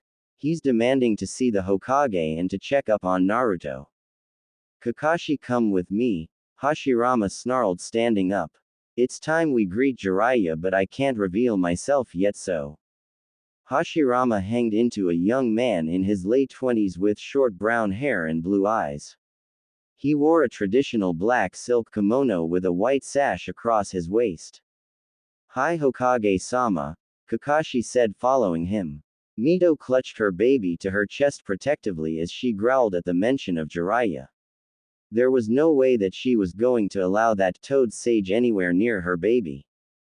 Konoha village gates. Jiraiya arrived at the village gates after a few days' walk from the fire capital. He was on orders of his student to find out the identity of the new Hokage who had taken Naruto from him and Kushina. The news of Naruto being given to another family put a huge dent into the prophecy. According to the Toads, a few days after living in the fire capital, the Toads foresaw an event that would turn the tide of the world.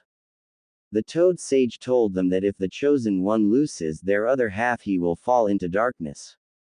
They believed that if Menma loses Naruto to another family, then Menma would lose his other half of himself and fall to darkness. But what he didn't know what was the prophecy actually meant Kaguya and Naruto, since Kaguya became half of Naruto. Reaching the village gates, he was greeted by the two Chunins. Halt, who goes there? Jiraiya of the Sannin, I have come to see the new Hokage and to check up on Naruto. Naruto-sama is fine, Jiraiya. Naruto-sama, wow, the brat must really be enjoying his hero status, if this is how the village spoils him. I'll take it from here, gentlemen, a voice called out. Jiraiya and the Chunin guards turned to see the Hokage dressed in his robes with Kakashi at his side. Lord Hokage, they saluted. At ease, Hashirama smiled. Hashirama took one look at Jiraiya and tried to keep his anger in check. He was face to face with the man who drove a wedge within the Namikaze family.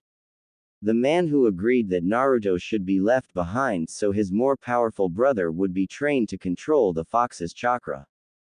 So you're the new Hokage? Jiraiya asked bluntly.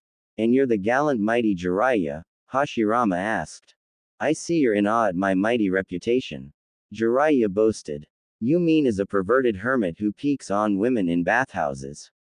And who writes that filthy smut, which I might add is insulting to women? Hashirama pointed out coldly. Jiraiya felt like a sword was ran through his heart. This man clearly didn't see the mighty shinobi that was the mighty Toad Sage. I'll have you know I'm the teacher of the fourth Hokage and the child of prophecy Menma Namikaze. The sage praised. You mean the bastard who abandoned our village when we were still weak after the Kyuubi attack? The Hokage shouted. Minato had urgent business to take care of and he left Hiruzen-sensei to take over until the business was finished. Jiraiya taking offense to the insult to his old student. The rebuildment of our village was supposed to be Minato's business. Hashirama snarled back. That blonde bastard was a coward. He fled instead of helping us in case another village attacks us. Minato saved your sorry asses from the Ninetales, something none of you could ever accomplish in your entire lives, Jiraiya retorted. Minato-sensei was a coward and then abandoned one of his children because of a prophecy told by you and the old Toad Sage. Kakashi spoke out in a cold tone, making Jiraiya flinch. Jiraiya gasped. Kakashi, that's your sensei you're talking about, the man who took you in and raised like you were his own son. That man is no longer my sensei, Kakashi shouted. The day he abandoned his youngest son in the village was the day he abandoned me. Ooh, and the bastard can take this back. Kakashi tossed the three-pronged kunai Minato gave him for graduation to the ground in front of Jiraiya and stomped it into the dirt. Kakashi, Jiraiya said softly. Now what brings you back to the village? The Hokage asked. I have come here to check up on Naruto for Minato and Kushina. Jiraiya replied. I am the boy's godfather after all. You are not going anywhere near my son, you filthy toad. Hashirama hissed. Your son? Jiraiya asked. Oh, that's right, you're the one who adopted the boy. Well, duh, I made that clear in my letter, or is your eyesight as bad your luck with dating a woman? Hashirama seethed, burning Jiraiya. The toad sage couldn't believe that he just got burned by the Hokage's insult. That man had a lot of nerve to talk to the great Jiraiya that way. I don't care who you are, but no one speaks to one of the Sannin that way. As I can tell, you are a first-time Hokage and your chakra level says you're at least Jonin level. I'm a Sannin and on a whole different level. Your arrogance speaks for itself. Kakashi scoffed. Here's what's going to happen, you're going to turn around and go back to the fire capital. Then you'll go back to your old student and his wife and tell them that if any of them try anything against me and my wife or take away Naruto, I will ensure that they are dealt with the harshest punishment known to man, along with a special session with Ibiki and Anko when they have a bad day. After Ibiki and Anko are demons when they work on a bad day. Hashirama shouted with fury in his dark cold ice tone. Who do you think you are? Jiraiya shouted. The Chunin were going to attack before Hashirama stopped them and glared at the arrogant toad sage. Not wanting to reveal his true form or name just yet, he decided to give him a fake name to use. My name is Maru Senju, Hashirama lied. Senju, you're a Senju. Yes, I am. Why did you think the Senjus died out? Besides Tsunade and her family, yes, I did. Well, now you know, and now you can go, Jiraiya. Kakashi escorted him out. Hi, Lord Senju, Kakashi said before facing Jiraiya. Alright, you old toad, come on. Kakashi, you can't blame your sensei for what happened, Jiraiya pleaded. Please see reason. We all saw reason and we have renounced Minato as our Hokage. What? What nonsense are you talking about? Jiraiya demanded. Take a look at the Hokage monument, Kakashi said, pointing towards the mountain. Gazing to the Hokage's mountain, he gasped as he noticed that Minato's stone face wasn't there. What happened to his student's stone face on the Hokage's monument?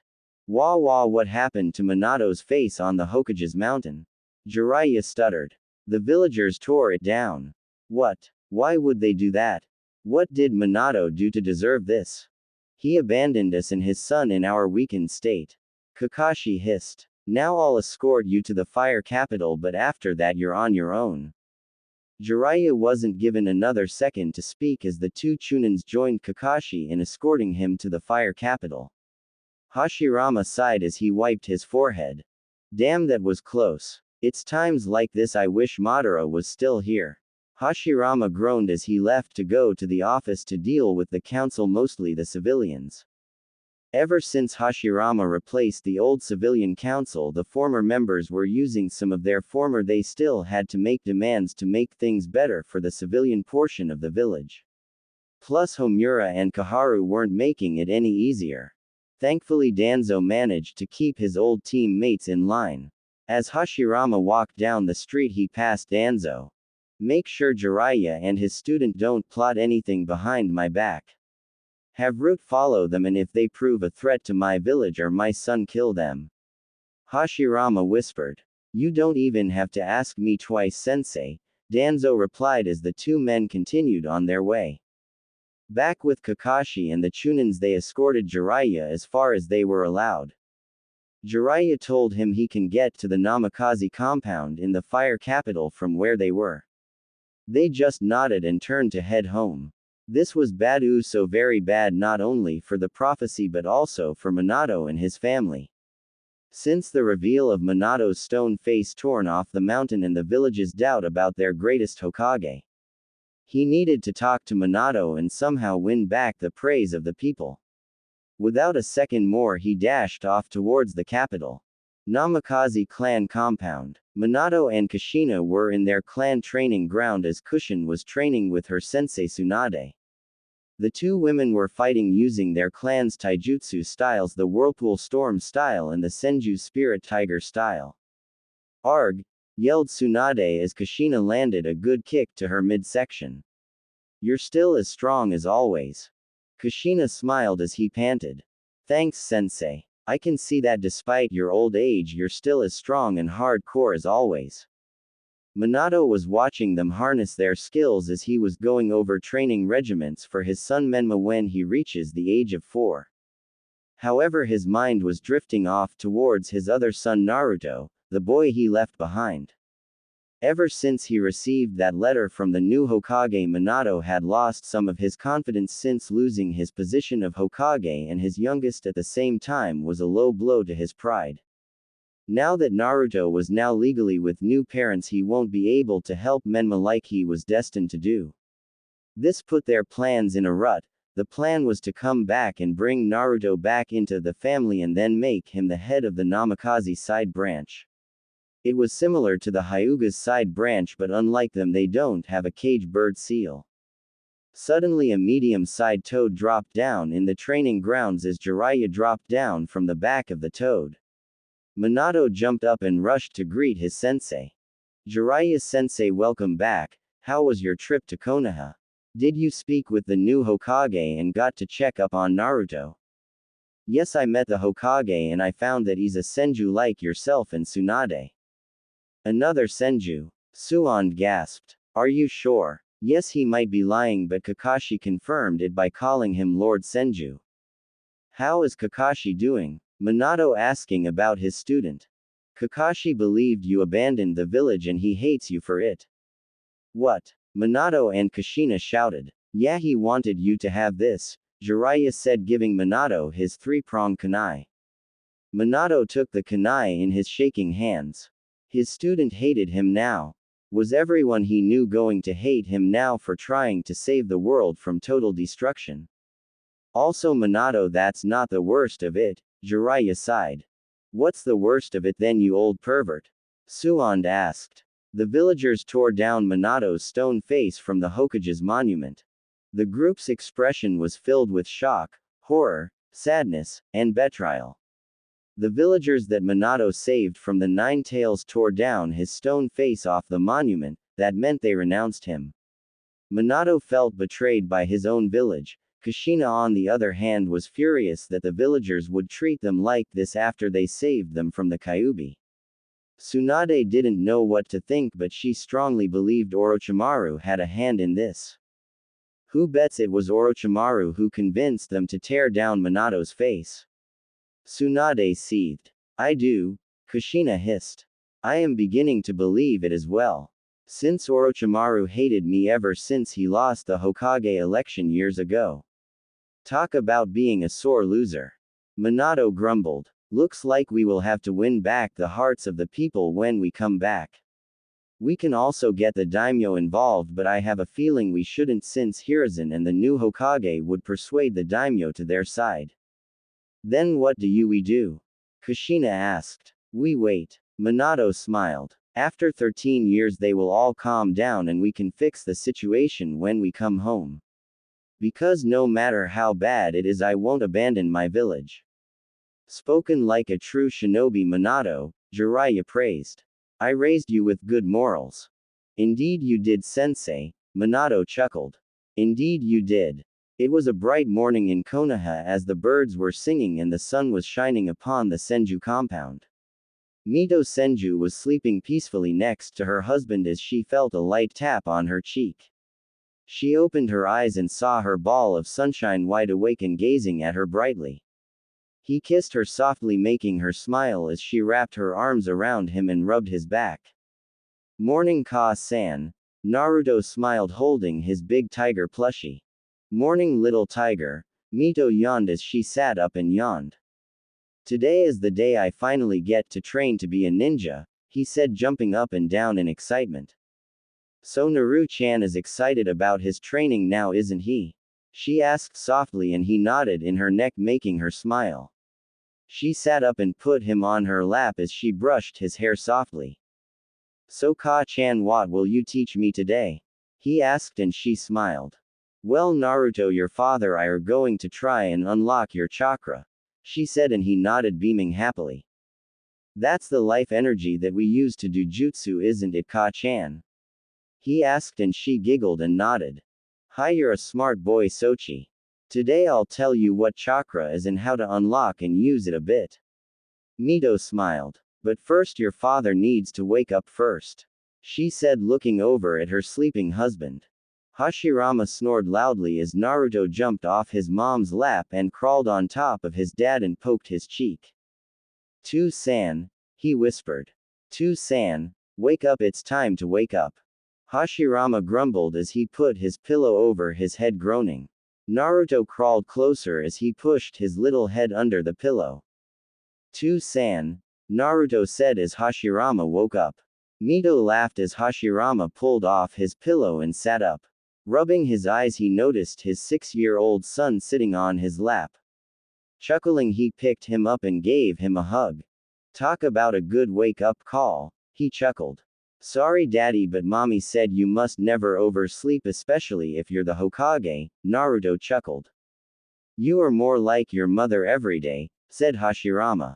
Mito laughed as she dressed in her clothes and picked Naruto up and went towards the kitchen and prepared breakfast for them. Saying their thanks, they dug in as Naruto loved his mother's cooking. Mito was a great cook, much better than her husband. The last time Hashirama cooked, it wasn't exactly good, edible but not that good. So Naruto, any plans after your training today? Mito asked. I'm going to visit Sasuke. He and I are going to hang out today. Naruto answered. Have you spoken with Makoto first? Yes, Ka-san, I spoke with Auntie Makoto yesterday and she said yes. Well, as long as she says it's okay, that's fine. But Fugaku-san doesn't seem to like me that much. Mito put down her fork as her son brought up Fugaku. What did that Uchiha Tem do now? She knew that Fugaku had a pull up his ass, knowing his arrogance and his superiority complex should be considered a bloodline since he's a master at having a godlike complex. What did that toe rag do now? Mito asked. When I went to see Sasuke to hang out with him, Fugaku said that Sasuke was busy and didn't have time for Senju scum. He then kicked me out of the compound and slammed the door in my face. Mito slammed her hands on the table, rattling the silverware. Hashirama took notice of his wife's expression. He noticed her mouth was curling into a snarl. He knew Fugaku was a taboo in her house and any mention of him was enough to piss her off. Did he hurt you? Mito said with a soft growl. Naruto gulped, seeing his mom this angry. He held his tiger plush in front of his face to hide himself from his mom's angry look. He only pushed me, Mommy, he said. The sound of a chair being knocked over was heard as Hashirama called out to his wife, who was heading towards the door. Mito ignored her husband's shouts for her to come back. The angry Uzumaki matriarch slammed the door shut and was now on her vengeful way to the Uchiha compound. Mommy is scary, Naruto shivered. Yes, she is, Sochi. Let this be a lesson to you and me, never anger your mom. He then took him to the old Senju grounds and sat under a tree as his son sat down cross-legged beside him. Alright son, now I'll explain you the theory of chakra. Listen to everything carefully and ask me whatever you don't understand, alright? He asked. Yes, father, he nodding, giving his dad his full attention. Alright Naruto, chakra is the primary source of energy used by shinobi to enhance their skills. It consists of two halves. Spiritual and physical energy, right? Naruto pointed out. Exactly. For a 6-year-old you're quite smart. Hashirama complimented. Spiritual energy consists of our yin chakra, which is the power of the mind and of one's essence. It is developed through amassing knowledge over the years and can be increased through studying, concentrating and meditating, and builds up with experience. He explained, pausing to see if Naruto understood everything and got a nod in return, Physical energy is the yang chakra, which is the power of one's body and the physical essence. It is developed through intense training of the body and can be increased with the increase in one's stamina and other physical traits. Then when the two energies are together, chakra is formed. Naruto cheered. Right again, son, they can be used separately too, but the skill and control required to use even one of them separately is beyond what most shinobi can use. I understand, Dad. Alright then, now we will try and unlock your chakra, Naruto, he said as Naruto grinned foxily in excitement, making him smile. Relax your body and close your eyes. Keep your focus on yourself and nothing else, and try and find a warm pull near your tummy, alright? Naruto nodded, doing as his father told him, and sat like that for half an hour meditating. He tried to connect into his spiritual and physical energy. He knew not many could unlock it on their first try, but Naruto wouldn't give up. He opened his eyes and looked up as Hashirama patted his head. It's alright, Naru-chan, rarely anyone gets their chakra unlocked on their first try. Try it again, alright, he said, and Naruto smiled back. Oh, I got to head to the office. We can continue the lesson later when I get back or when your mom gets back. Okay too-san, I'll stay here and continue to try and unlock my chakra. Alright, don't strain yourself, and I'll send for Shizune to look after you and then take you to the Uchihas to see Sasuke. He kissed his forehead and left for the Hokage's office. Naruto took a small breath and closed his eyes and focused on his inner spirit. The chakra within his body was moving within his chakra network as the white chakra was trying to break through his chakra paths and chakra gates. His blue chakra, or his physical part of his chakra, was fighting against the white chakra, which was full of spiritual energy. Wow, talk about an inner spiritual war. However, the white chakra broke through the chakra gates and flooded his system, engulfing his body. This chakra, it feels sentient. Its power feels celestial, Naruto thought. Naruto's mindscape. Unknown to him, Naruto was taken within his mindscape. The redhead gasped as he opened his eyes to reveal a dark area with darkness that went for miles. He called out for anyone, but his voice echoed for miles. No one responded as he continued to walk forward into the darkness before him. He felt like he was walking for hours when he was stopped by a bright light. The light shined from above as it revealed a strong oak tree. This was strange to Naruto and approached it with caution. Approaching it, he laid a hand on it as he felt powerful chakra from it. This power, it's the same as I felt before, Naruto gasped. Where am I? From atop the tree he saw a shining star descending from the sky. Naruto gazed upon it as it landed a few feet away from him. Holding his hand on his forehead to cut down the glare of the light, he tried to make it out. The light died down, taking the form of a woman in her late 30s. She had long white hair that went down to her feet, her flawless skin was soft as silk, and her eyes pale white, similar to the Hyuga's bloodline. One thing for sure, she was beautiful. The woman stepped forward and approached the tree only to find him standing before it. Approaching the boy, she knelt down and cupped his head in her hands. Hagoromo, Hamura, she asked. No, Indra or Ashura. Was this woman confusing him with someone else? Your chakra is the same as my son's, but you are not my sons, she said, confusing him. No, my lady, my name is Naruto Senju Uzumaki, he introduced himself. Uzumaki. Senju. The descendants of Ashura. Pardon me, my lady, I didn't mean to intrude, I somehow ended up here and I have no idea where this is, Naruto apologized. You are in your own mind. She answered. This is your mindscape. How did I end up here? It seems your chakra or something else called you here. But how are you here? Are you part of my mindscape? I have no idea how I am here, but if I were to guess, I must have been sealed inside of you. Huh, why would a beautiful lady like you be sealed inside of me? Beautiful. She blushed. This child is something else. Madam, are you okay? Naruto asked. Kaguya. Huh. My name is Kaguya Utsutsuki. I'm the mother of all chakra. Naruto gasped in shock. He had the mother of chakra itself sealed inside of him. Normally anyone would be prideful and want to use this power to show their superiority over the rest of the shinobi. But Naruto was different. His father used to say, the prideful are powerful, but their arrogance become their downfall.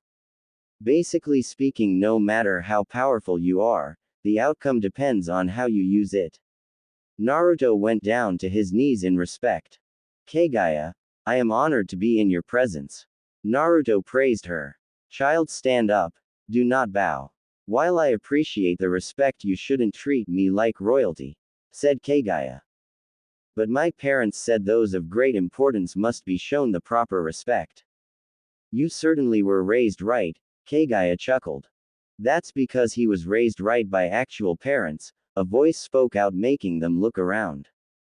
Who's there? Naruto called out. Look behind the tree. Naruto and Kaguya walked towards the darkness behind the tree and soon came to a giant gate. The gate was made of solid chakra steel-like bars with a giant circular seal on the center of the gate with the kanji tag for seal on it. Naruto wondered where this door even came from. Red chakra formed eyes and a mouth spooking Naruto a bit.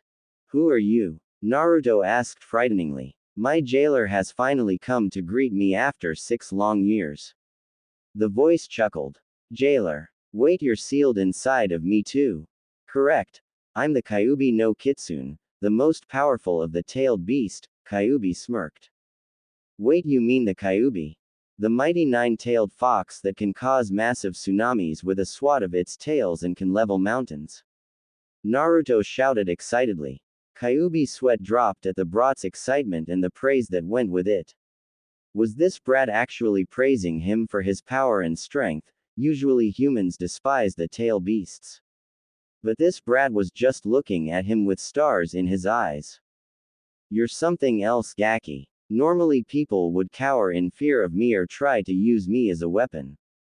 That's terrible to treat a sentient being in such a manner, Naruto shouted, shocking Kyuubi and Kaguya. But how are you inside of me? We were told that you were sealed into the 4th Hokage's kid. Well, first I was forced to attack the village after I was ripped out of Kushina Uzumaki, my previous Jinchuriki.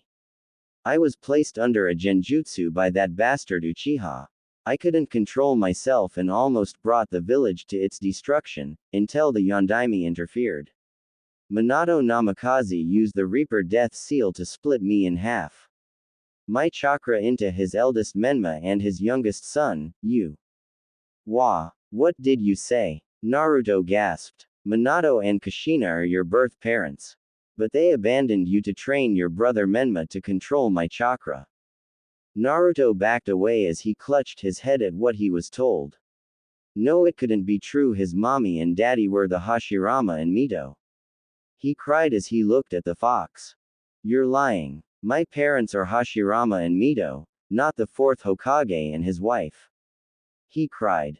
Kit. I was sealed inside of you. I heard the entire thing when I was inside of you. Kyuubi roared. It can't be true. Naruto sobbed till he felt Kaguya's arms around him pulling him into a hug. It can't be true. It's true, little one. That bastard and bitch abandoned you as if you meant nothing to them. But thankfully Shinogami took pity on you and gave you a new family. What do you mean? Naruto asked, wanting answers. Kyuubi spent the next hour explaining the whole situation from the sealing to his abandonment at the hands of his old parents. Taking all that the Kyuubi told him, Naruto felt hatred for his old parents. But now he didn't care anymore. He had new parents. Thanks to the death god, he carried Mito and Hashirama's blood. They were his real parents. The Yondaime and his wife could go themselves. He thanked the fox for telling him the truth. Thank you for telling me the truth. Naruto thanked the fox. You deserve the truth, Kit, Kyuubi said with sympathy. And you deserve more, Naruto said. He asked Kaguya to take him up to the seal tag. Kaguya floated up to the seal tag as Naruto tore the paper off. Kyuubi gasped, wondering what the Gaki was up to. Naruto asked Kaguya how he could undo the seal since he hasn't begun Fuinjutsu training. Kaguya explained as best she found for him to understand. The boy reached out and gripped his belly and turned the seal as the mechanical seal was beginning to unwind. The gates then swung open as the fox took his first step out. Why would you free me? I attacked your village, I killed many of your fellow ninja, and I'm one of the reason your parents abandoned you. Kyuubi asked, wanting to know why Naruto would free him. Naruto smiled up at him. It's simple, Kyuubi-san, you were forced to attack devoid of your own free will. My so-called birth parents made their choice. I got Hashirama 2-san and Mito Ka-chan. I don't need the Namakazes in my life. I never met a human like you, Naruto. I have a feeling we will be good friends. There is nothing I would like more than that. And don't worry, I'll find a way to get your chakra back. That's my ninja way, believe it, Naruto promised, giving his classic foxy grin. Well, you better get back, I sense a human's presence coming towards you. Kaguya said. Will I ever see you two again? Naruto asked. Anytime you wish to see us, just focus your chakra and come into your mindscape. We'll be here when you come back. Kaguya smiled before kissing his forehead, making Naruto blush. The boy smiled with a goofy grin before fading away. Kaguya, unknown to Naruto, left him a little gift. Real world. Senju training grounds. Naruto soon found himself staring into the face of Shizune and Mito, smiling down at him. Laughing, the Reed greeted his mom and Aunt Shizune. Well, hello there, sleepyhead, Mito smiled. Enjoy your nap. Mom, I got so much to tell you. I unlocked my chakra and I met the most amazing people in the world. Looking confused, Naruto told them about how he met Kaguya and the Kyuubi. Mito was shocked that Kyuubi told Naruto about his former parents, but was happy that he considered her and Hashirama his real parents. She was also shocked when Naruto told her about Kaguya Utsutsuki, the mother of all chakra. With his newfound power, Naruto could be the second coming of Kaguya herself. Ka-chan, were you really Kyuubi's first Jinchuriki? Yes, Naruto, I was. Mom, can I let him out? I don't want Kyuubi to be sealed anymore. He's a living sentient being like we are. Naruto, I wish we could, but if a tailed beast is removed from their container, the container dies. Mito answered him grimly. Then I'll find a safer way someday. I promised Kyuubi I would help him regain his powers and let him free. Why would you promise him that? Shizune asked. Because he's my friend, Naruto smiled. Shizune and Mito were shocked beyond belief. Did Naruto just say he and the Kyuubi were friends? Wow, this boy brings new surprises into their lives each and every day. Well, now that you're here, can we go to the Uchiha compound now? I want to see Sasuke. Ha ha ha ha, okay, let's go. Mito smiled as Shizune put Naruto on her back. Naruto loved piggyback rides from his parents, especially from Shizune. Shizune and Mito left the Senju compound with Naruto and headed towards the Uchiha compound. Uchiha compound. Sasuke was panting on the docks as he was once again trying to impress his father with the grand fireball jutsu. But like always, the fireball only came out in the form of a small ball of fire. Fugaku sighed in agitation as his youngest son's failure once again in the Uchiha's prized fire technique. Satsuki, Sasuke's twin sister, managed to do it at the age of 5 and Itachi did it at the age of 6. But his youngest son failed the jutsu time and time again. Once again you failed, Sasuke, and wasted my time. Fugaku sighed. If you keep failing like this, you'll never be like your twin sister and older brother. Sasuke froze at the mention of his prodigy twin sister and older brother. Every single day of his life since he unlocked his chakra, he was always being compared to his siblings as if his skills weren't good enough. Seeing that Sasuke wasn't going to respond, Fugaku turned to leave to see how Satsuki was doing. When you learn to master the grand fireball jutsu, come find me. Fugaku said coldly. Besides, I got to check up on Satsuki. She's going to show me her skills with the fire-style Phoenix Flower Jutsu. You could learn a lot from her. He finished before leaving. Sasuke grit his teeth and clenched his fists as blood seeped from his fingernails digging into the skin. He had it with being compared to his arrogant twin sister. He screamed as he punched the ground, making the ground shake. Itachi felt the shake when walking by the house and turned to look at Sasuke. The young Uchiha went through hand signs and gathering his chakra, he gathered his emotions, his rage, his hatred and unleashed the grand fireball jutsu, only they were the wrong hand signs and he actually unleashed the fire-style great devastation move while set the entire lake ablaze. Itachi was shocked that his brother managed to gather so much chakra to perform Madara's signature move of all things. Rushing over, Itachi caught Sasuke before he collapsed. "Ooh, Sasuke, foolish little brother," Itachi sighed as he took his brother into the house to tend to him. Unknown to either Uchiha, a figure was watching from the shadows and he was impressed with young Sasuke's ability to use his move. The man in the shadows was none other than the legendary Madara Uchiha.